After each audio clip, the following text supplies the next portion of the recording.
¿qué tal? ¿Cómo se encuentran ustedes? Espero que muy bendecidos. Les saluda de nuevo Guadalupe Arredondo en tu programa El Perdón nos hará libres. Hoy vamos a tener algo especial, porque vamos a tener unas cápsulas de reflexión. Y para esto nos viene acompañando el pastor Guillermo Barragán. Es un placer tenerle aquí, pastor.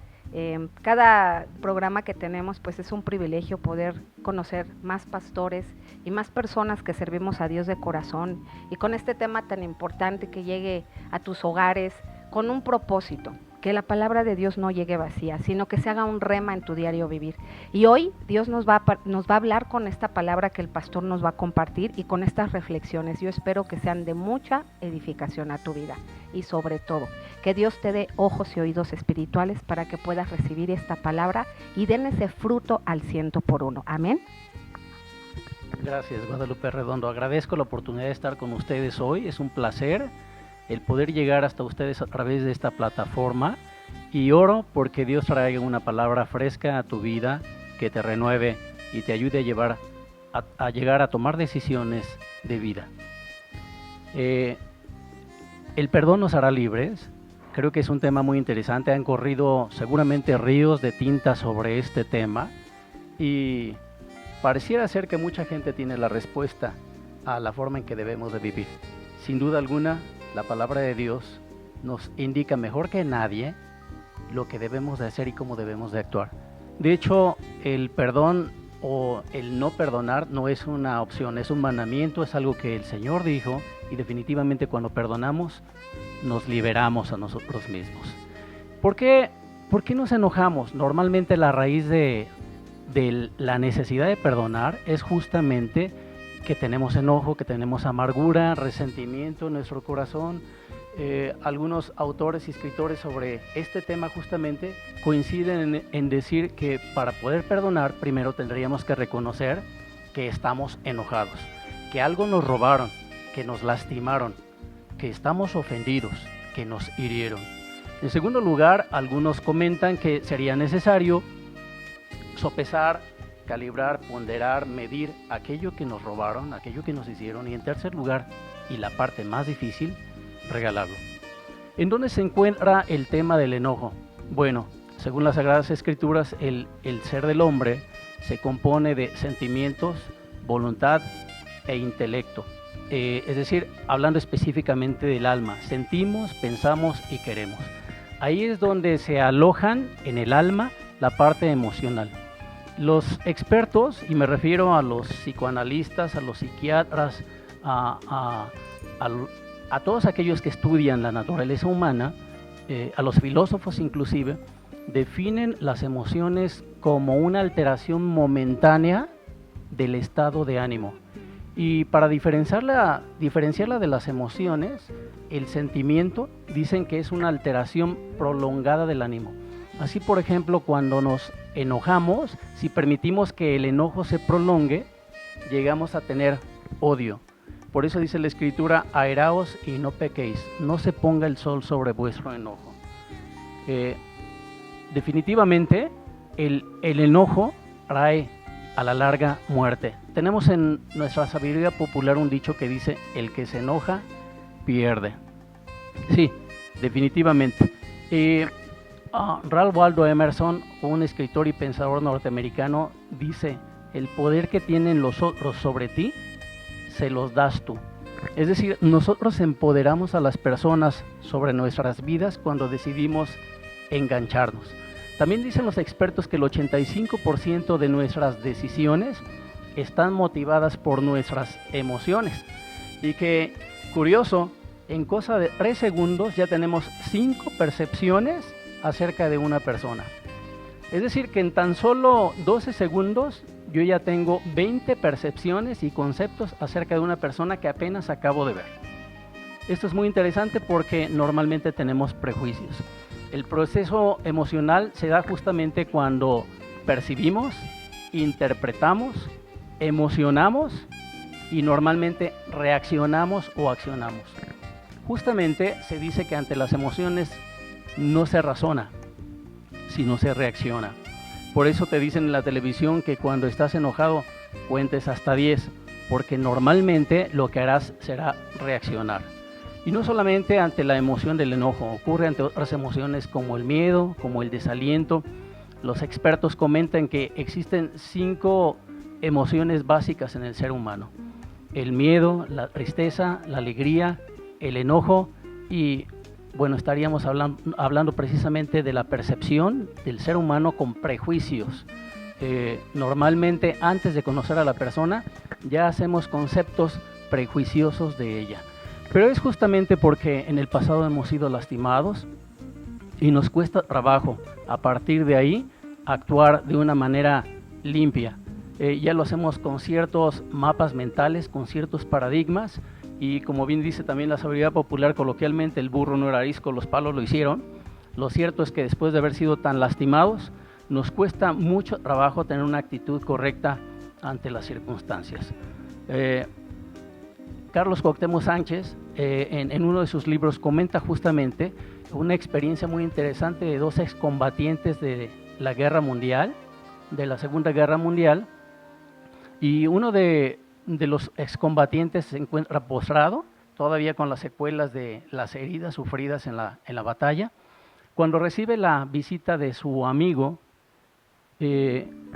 excombatiente también, y después de platicar un rato, de compartir y de recordar viejos tiempos, cuando este ya se encuentra justo en la puerta para despedirse, le pregunta: oye, por cierto, ¿lograste perdonar finalmente a los alemanes, quienes le habían tenido prisionero? El hombre enfermo, el excombatiente enfermo, dijo: de ninguna manera, y con cierta vehemencia enfatizó: los odio con toda mi alma. Y simplemente espetó a su amigo visitante diciéndole: lo siento mucho, déjame entonces decirte que aún te tienen prisionero. Y es lamentable que cuando no perdonamos, realmente quienes estamos prisioneros somos nosotros mismos. Nos encadenamos a nuestras amarguras, a nuestros resentimientos, a nuestro enojo, a nuestra ira. Está demostrado científicamente que el sistema inmunológico del ser humano está directamente conectado con la salud del ser humano. Y resulta que hoy podemos descubrir que millones de tumbas están ocupadas por personas que guardaron resentimiento, amargura, enojo enconado, falta de perdón, y desarrollaron inclusive hasta células cancerígenas, Lupita. Es una situación lamentable. Definitivamente el no perdonar nos trae enfermedad. Por eso es verdad que el perdón nos hará libres. Cuando perdonamos, nosotros nos liberamos. Es verdad que cuando hemos sido dañados nos cuesta trabajo perdonar. Dice el filósofo Nietzsche, que es hoy por hoy una de las autoridades en ideología más sobresaliente de los últimos tiempos. Me cuesta trabajo perdonar, no porque en sí me cueste trabajo hacerlo, sino porque me mentiste. Es difícil perdonar, no porque no quiera perdonarte, sino porque me mentiste, dice. Y yo creo que una vez que alguien falta a la confianza o al respeto, que son los elementos base de la relación, difícilmente nos recuperamos. En cierta ocasión, visitando a uno de mis clientes en mi trabajo secular, me llamó la atención mientras observaba su oficina, las paredes de su oficina, un póster que decía: cuesta meses ganar un cliente y segundos perderlo. Y abajito de la frase decía con letras un poco más chicas: lo mismo pasa con la confianza. Cuando atentamos contra la confianza, difícilmente recuperamos la relación, se afecta la relación. Y obviamente es difícil que la confianza se recupere. Los norteamericanos tienen un dicho que dice: la primera vez que me mientes, tú tienes la culpa. La segunda vez que me engañas, la culpa la tengo yo. Nos cuesta trabajo confiar cuando alguien ha dañado nuestra confianza. Y así a lo largo de nuestra vida ha habido gente que nos ha lastimado, gente que creíamos que estaba encargada y responsable de nuestra seguridad y que de alguna manera nos dañaron, nos perjudicaron, y eso trajo consecuencias para nuestras vidas que nos marcaron. Por el resto de nuestra existencia traíamos amarguras, resentimientos, enojos, y nos costó mucho trabajo experimentar el perdón. Elizabeth Kubler-Ross es una de las figuras consideradas como toda una autoridad en temas de asistencia a enfermos en etapas terminales. Ella es una psiquiatra suizo-norteamericana, ya falleció, pero en su asistencia a personas en etapa terminal les hacía una pregunta muy interesante. ¿Qué harías si tuvieras la oportunidad de volver a vivir? Y ella rescató dos respuestas que fueron las más recurrentes y que creo que es muy importante y hablan acerca de lo que hoy estamos reflexionando. La primera respuesta fue: buscaría estar en paz antes de partir con las personas a mi alrededor, porque al final del día todo es vanidad. Y la segunda respuesta también es muy sorprendente: me arriesgaría más, porque resulta ser que también nos damos cuenta que parece ser nos olvidamos de vivir. Hay un poema muy interesante que le atribuyen a Jorge Luis Borges, y después una poetisa norteamericana también defiende su autoría o pelea su autoría, y es muy revelador porque se repite consistentemente la frase: si volviera a vivir, ¿qué haría diferente? ¿Qué haría distinto? Y Jorge Luis Borges dice en esta reflexión: si volviera a vivir, caminaría descalzo desde muy temprano en la primavera y hasta muy entrado el otoño. Comería más helados y menos habas y frijoles, dice. Viajaría más ligero. Tendría más problemas reales y menos imaginarios. Buscaría conocer lugares nuevos. Jugaría más con los niños. Y al final de esta reflexión, él hace un comentario muy sorprendente y revelador. Él dice: pero ya ven, me estoy muriendo, tengo 85 años y me olvidé de vivir, me olvidé de servir. Cometí el pecado más grave que puede cometer ser humano alguno, me olvidé de ser feliz. Qué interesante revelación. Creo yo que cuando perdonamos, nos liberamos y efectivamente nos sentimos felices. Perdonar indiscutiblemente es una gran bendición y es un mandamiento. Vuelvo a repetir.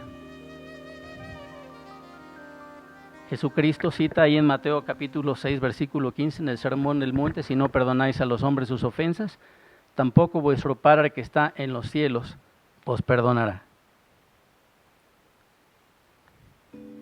Bueno, tenemos una historia muy interesante en la cultura india.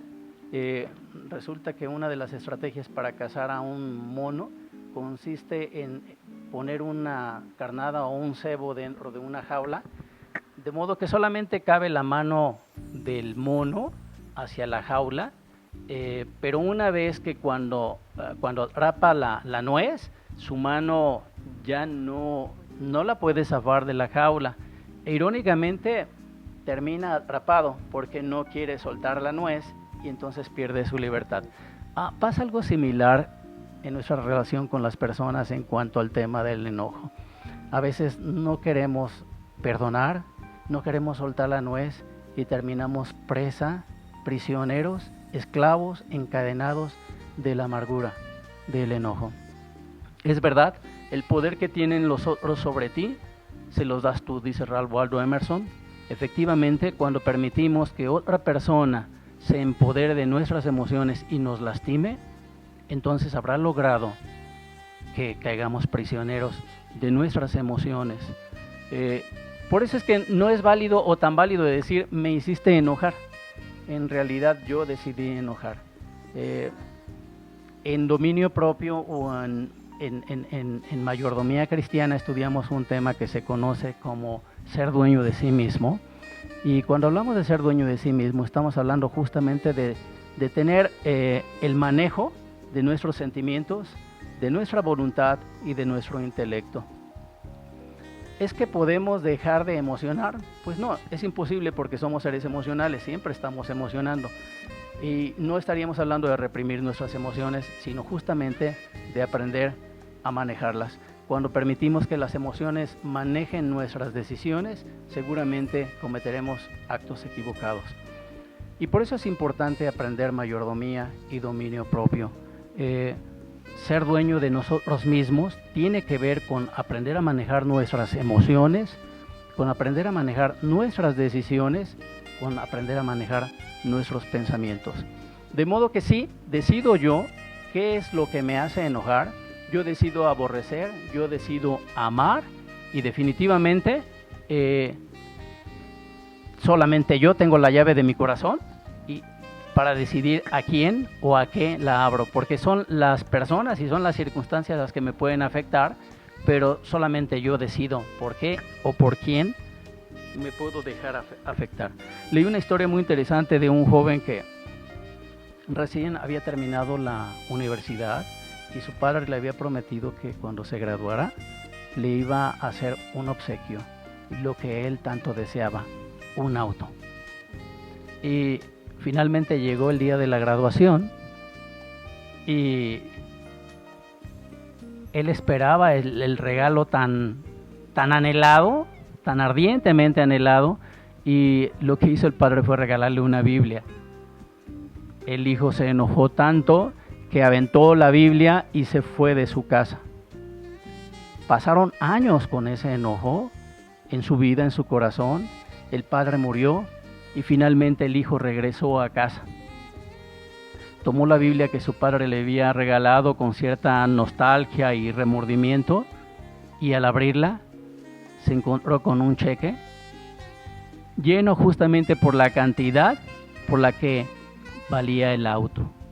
Qué lamentable, se perdió de la relación con su padre y se perdió también del auto. Ciertamente cuando nos enojamos perdemos muchas cosas. En la Biblia tenemos diferentes ejemplos de personas que se enojaron y también perdieron muchas cosas por enojarse. Caín, por ejemplo, se enojó porque Dios no aceptó su ofrenda.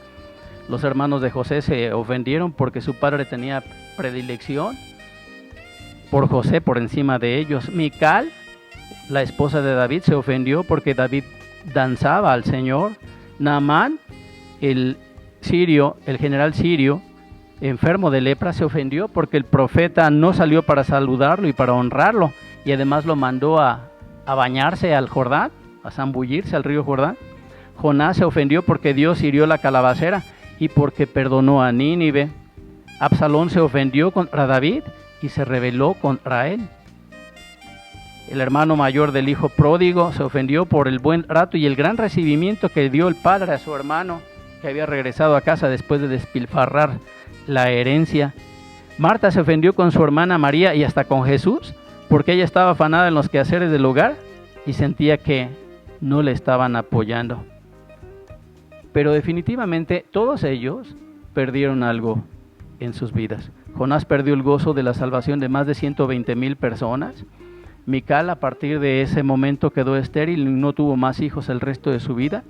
Naamán por poco pierde su salud. Afortunadamente reflexionó al consejo de uno de sus siervos. Los hermanos de José pues no tuvieron un ministerio fructuoso o destacado. En Nazaret, donde Jesús no pudo hacer milagros, increíblemente perdieron la oportunidad de ver milagros por la falta de fe y porque veían a Jesús como el hijo del carpintero, no lo reconocían como el hijo de Dios. El hermano mayor del hijo pródigo, ¿qué perdió? Pues perdió el gozo de la familia y también se perdió la fiesta. Caín tuvo que ser un vagabundo errante toda su vida y según la escritura y palabras del Señor Jesucristo, Marta se perdió la mejor parte. Es verdad, cuando nos enojamos siempre estaremos perdiendo nuestra paz, nuestra tranquilidad, nuestra salud, la relación con los demás, incluso la relación con nosotros mismos, la relación con Dios. Por eso es tan importante reflexionar acerca del tema del perdón. Cuando perdonamos no le hacemos un favor al otro, nos lo hacemos a nosotros mismos, definitivamente. ¿Qué hacemos entonces con el tema de las ofensas? Según las Sagradas Escrituras, debemos de soportarnos unos a otros. Si alguno tuviere queja contra otro de la manera que Cristo nos perdonó, dice el apóstol Pablo en su carta a los Colosenses en el capítulo 3, así también háganlo ustedes con su prójimo. Salomón en su sabiduría en el libro de Proverbios, el capítulo 19, verso 11, dice: la cordura del hombre detiene su furor y su honra es pasar por alto la ofensa. El apóstol Pablo, haciendo referencia a esto, dice: ¿por qué no sufrís más bien el agravio? Por supuesto que es de espíritus superiores perdonar. Alguien dijo, y creo que acertadamente: cuando te vengas de tu enemigo te igualas a él, pero cuando perdonas te haces superior a él. Perdonar es pues de espíritus superiores, y hemos sido llamados al perdón porque somos una nueva creación y porque Dios nos dio la capacidad de perdonar. Si Él nos perdonó en Cristo cuando estábamos muertos en nuestros delitos y nuestros pecados, imagínense qué no podríamos hacer nosotros cuando Él nos amó de esa manera. Dice el salmista David: examíname, oh Dios, y conoce mi corazón, pruébame y conoce mis pensamientos, y ve si hay en mí camino de perversidad, y guíame por el camino eterno.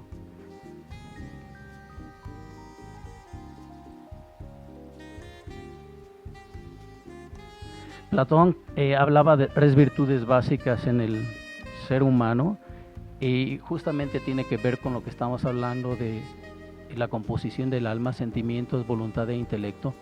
Y él decía que cuando administramos correctamente estas 3 virtudes, mente, corazón y fortaleza, tenemos congruencia, tenemos coherencia y tenemos integridad en nuestras vidas. Cuando logramos sujetar al Espíritu Santo, al dominio, al control del Espíritu Santo, nuestras emociones, nuestros pensamientos y nuestras decisiones, es más fácil perdonar a aquel que nos ha lastimado, a aquel que nos ha herido.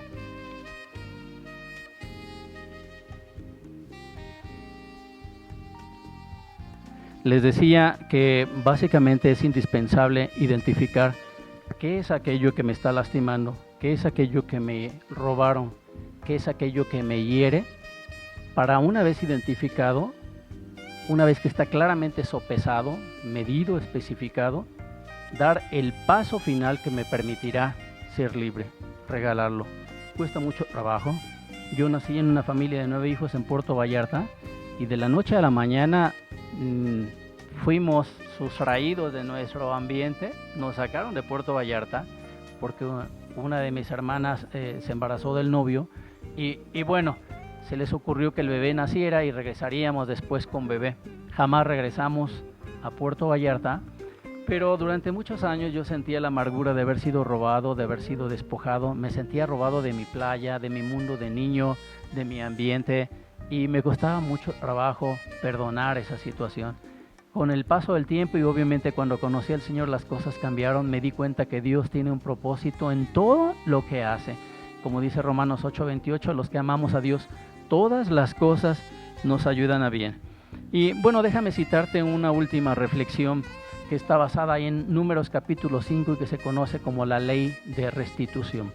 Dice la Biblia en esta cita que cuando el hombre peque o infrinja alguna ley contra su prójimo o contra Dios, dice básicamente que hará 3 cosas para restituir al agraviado. Compensará, confesará el daño, dice, confesará la falta, compensará enteramente el daño y añadirá la 5ª parte. Por ejemplo, imagínate que te robaron una vaca. Bueno, y esa vaca te la robé yo, Lupita. Yo tendría que confesarte en primera instancia mi falta, decirte: oye, Lupita, ¿te acuerdas de la vaca que se te perdió? Pues yo te la robé y ya la hice en barbacoa, ¿no? Y en segundo lugar, tendría que compensarte. Esa es la ley de restitución. Ok, pues ya tu vaca ya no existe, pero aquí está otra vaca de mi rebaño. Y dice, y además añadirá la 5ª parte. Ok, juntamente con la vaca te entrego un borrego o un becerrito, digamos así. De hecho, de ahí viene la ley del 20% de restitución. Cuando tú giras un cheque, por ejemplo, sin fondos, y American Express, a Telmex, etcétera, ellos te pueden llegar a cobrar el 20% del valor de la operación. Esa es la ley de restitución, y desde ahí surge. Es evidente que hay algunas cosas que no podremos restituir. Yo he pensado, por ejemplo, ¿cómo restituyes un adulterio? ¿Cómo restituyes un asesinato? Imagínate que desafortunadamente alguien atropella a un niño en la calle. No hay forma de restituirlo, ni modo que le diga, señora, le atropellé a su hijo, aquí está uno de mis hijos, o aquí está otro niño. No hay forma de reponer, no hay forma de restituir. No se puede sustituir un adulterio. ¿Cómo lo restituyes? No hay manera de restituir. Y justamente porque hay cuestiones que no se pueden restituir, cuando llega Jesucristo y en el Sermón del Monte nos predica, oíste que fue dicho, amarás a tu prójimo y aborrecerás a tu enemigo, pero yo te digo, ama a tu enemigo, ora por el que te ultraja y el que te persigue, da de comer al hambriento, da de beber al sediento, etc. Estamos hablando de un cristianismo práctico. Jesús muestra la otra cara de la moneda. Él dice incluso que si te hieren una mejilla, pongas la otra. Llega un momento en que tu espíritu tiene que emerger de ti, porque al final del día somos entidades espirituales viviendo en un tabernáculo en este cuerpo y tenemos eternidad en nosotros. Y tenemos que hacer salir ese espíritu nuestro, tenemos que hacerlo crecer justamente con la virtud del perdón. Dios nos dio a ti y a mí la capacidad de perdonar y en ello la capacidad y el privilegio de ser libres. Que si el Hijo os libertare, seréis verdaderamente libres. Cristo vino para eso, para liberarnos, y Él ha hecho de nosotros una nueva creación capaz de perdonar. El perdonar está en ti, es tu decisión, totalmente es tu decisión. Dios te ordena perdonar, y en ello, insisto, traerás felicidad y vida eterna. Pues es una excelente reflexión, pastor, de verdad muchas gracias por compartirlo con nosotros, porque creo que nos vamos a quedar con nuestros pensamientos, vamos a estar reflexionando durante pues el tiempo que Dios quiera, hasta que nos caiga el 20 y decidamos desengancharnos. Y pues también, pues yo quiero que ustedes piensen que los privilegiados son ustedes mismos cuando toman la decisión y cuando dan esa disposición a otorgar el perdón. A fin de cuentas, la bendición no es para aquel que tú estás perdonando, primeramente es para ti, porque eso que tú ya perdiste, como nos compartía el pastor Barragán, lo puedes recuperar. Yo empiezo así mi libro, cuando crees que todo está perdido, y muchas veces nos encontramos en esa situación, pero con Cristo todo tiene solución, amén. Y bueno, pues muchísimas gracias, pastor, por compartirnos. Fue un privilegio tenerlo y muy edificante estas cápsulas que nos dio, y yo creo que pues todos nos vamos a quedar con esos pensamientos y que los vamos a hacer rema en nuestra vida. Nos despedimos de tu programa, una vez más dándole clic a tu vida. Síguenos la próxima semana.